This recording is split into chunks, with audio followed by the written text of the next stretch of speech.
Laniece was my sister. We spent a lot of time together, with me being the baby of the family and her being the only girl. And we were 18 months apart, so we spent a lot of time together. We fished together, we were went to the same church, sang in the choir together. We just had a lot of fun. We were each other's protector. We were very close. We would take turkeys to people, Thanksgiving, and a lot of times if Laniece knew somebody needed a bill paid, or they were someone in the church that was really struggling, she would pay their bill for them. At one point, she pawned some of her jewelry because she wanted to have some extra money to help one of the members of the church out. She just was always willing and able and ready to help people. She would work in the soup lines and things, and we would do things together. We would always sing Christmas Carol up and down the street. In the winter time, there was never a stranger to Laniece. So it was, needless to say, a very big shock when they found a lump on her breast, and later on she had to have a mastectomy.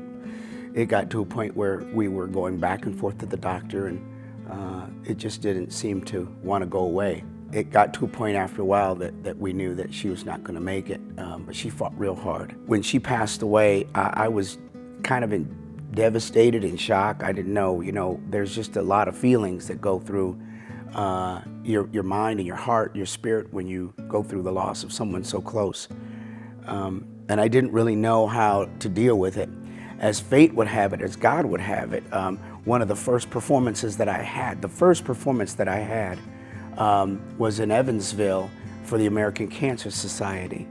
And I ended up performing there, not wanting to, because we're singing all these songs, bubbly songs and everything, and entertaining the crowd, but I was really not wanting to be there, not wanting to sing anything. I just wanted to be home. I started listening to people talk about their experiences with cancer, and it dawned on me while I was sitting at the edge of that stage waiting for them to finish their speech before the band went up and performed, that that's where God wanted me to be.